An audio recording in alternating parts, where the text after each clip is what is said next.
Hey, what's going on? I'm Kemar Brooks, and welcome to Entrepreneurs of Detroit. On this show, you'll get the inside track on what it takes to be a successful business owner. We're going to be interviewing with Todd Michael. He's the owner of Facets Design Studio and Fine Jewelry. Keep in mind, we'll be down at Stella's Coffee Shop, checking in with them, trying to see what it takes to run the coffee industry. Keep it locked right here, Detroit, and let's get busy.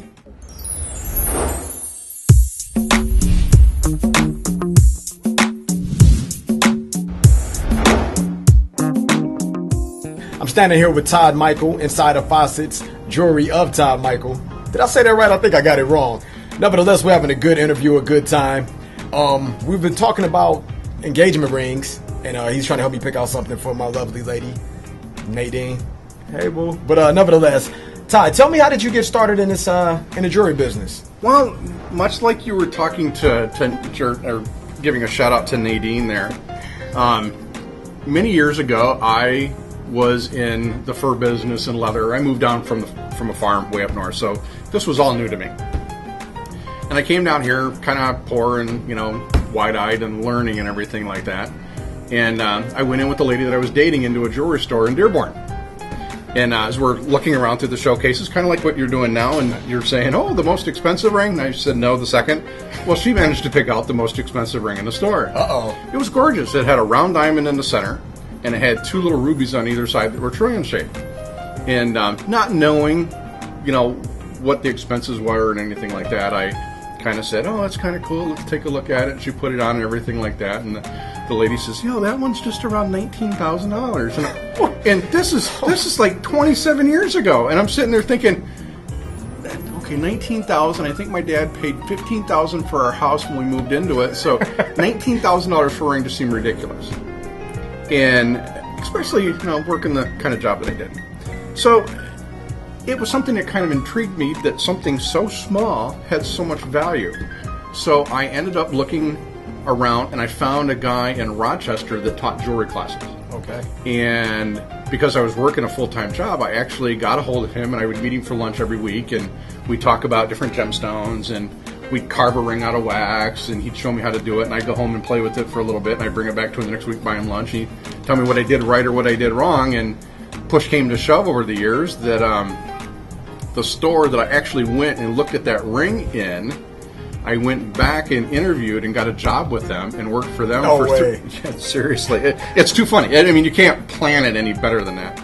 And I worked for them for 3 years. And then after that, opportunity struck, and I ended up buying the store here from a reputable chain store, like local one, and they're in Wyandotte, Monroe, and somewhere else, like Tecumseh, and in Detroit. And they were just phasing out this location, and I bought it with a partner in 1990. Wow. Yeah. It's a great story. It's probably one of the best stories I've heard. But you didn't say, did you manage to get the $19,000 ring? No. Thank goodness she broke up with me before I had to afford that. The agony, the pain.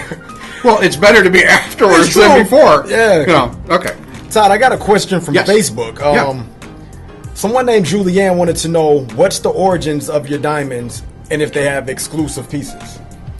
I think you answered the exclusive pieces part, but as far as exclusive designs for the store, definitely. Over the years, I have actually created designs and won awards for my own designs. There's a few pieces, not much diamond, for color stones, because that's what I could afford to do in the categories that I was in.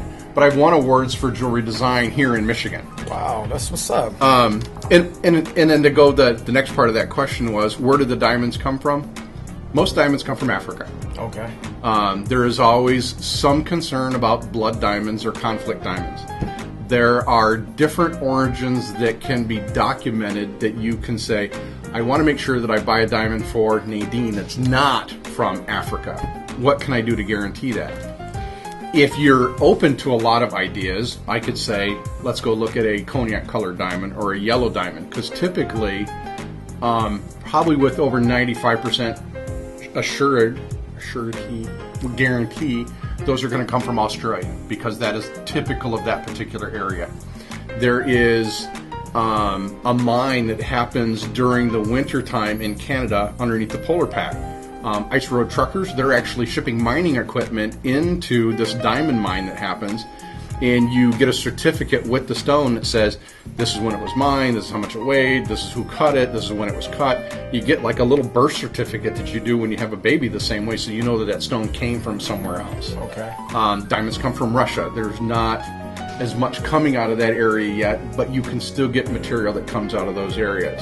But if you want to make sure that your stone is not coming from there, you can even go down to Tennessee and mine your own stone if you want. It might not be very big, but you would know that it's not coming from somewhere else. All right, this may be a silly question, but I'm going to ask it anyway because that's what I do. I barbecue. It's the summertime. And I have charcoals. Yes. Now, I always heard that diamonds come from charcoals. And if diamonds come from charcoals, can I just like keep the bag and put it under some type of gamma ray light or something and make me some diamonds? Well, I think... Don't wait before you answer. Just be easy on me because that'll be a great way to make some extra money on the side. Well, I'm thinking what you could do is maybe you could do that for Nadine, like Fred Flintstone with a big charcoal briquette on it or something like that. It's the thought that counts. Yeah, you try that one. Carbon, not necessarily a charcoal briquette. Okay. But carbon, under extreme pressure and extreme heat, crystallizes to clear. So will your charcoal briquette, flaming it up with a lot of charcoal lighter fluid in the backyard and crunching it in a vise? It's not going to work. Even if I like sit it under the mattress for 3 years, it still wouldn't work. Well, nobody knows for sure how long it takes for a stone to do that, but I'm not sure Nadine's going to wait that long. Yeah, I don't think she's going to wait that long either. So what are some of the things that stresses you out being an entrepreneur and owning your own business? Wow, that's actually a good question. I would have to say it's probably just the economics of the city at this particular point. Being here as long as we have, we've seen it ramp up a couple of times and we've seen it ramp down a couple of times. But the beauty of being an entrepreneur is the fact that you're not waiting for the world to come back to you more times than not. So in this particular instance, being an entrepreneur, being in Detroit, being in manufacturing or whatever you kind of want to say your shtick is going to be, as things started to downturn, we started looking into other things. I'm almost 50 years old. I don't sit back and say, we're just going to wait for somebody else to come in and I'm going to have an opportunity to sell them something. I'm going out and I'm looking into technology and I'm learning as much as what I possibly can. It's funny as younger people like yourself come in and they say, oh, I want to send something to you. Do you have an email address? I'm like, who doesn't have an email address? I mean, I think I asked you that when I met you. Yeah. It's kind of funny because I sit there and think, you don't have for Snapper? Like, who doesn't have? But keeping up on technology and doing three-dimensional milling and three-dimensional designs and then also learning that the market is demanding other products and other things that will be for the right customer at the right time. Not everybody that's getting engaged now is looking for a big diamond. It's definitely for some people, but not everybody like that. It's colored stones are fine. Pearls, I don't know why, are fine. I love pearls to death, but they're not very strong. They're not going to hold up forever.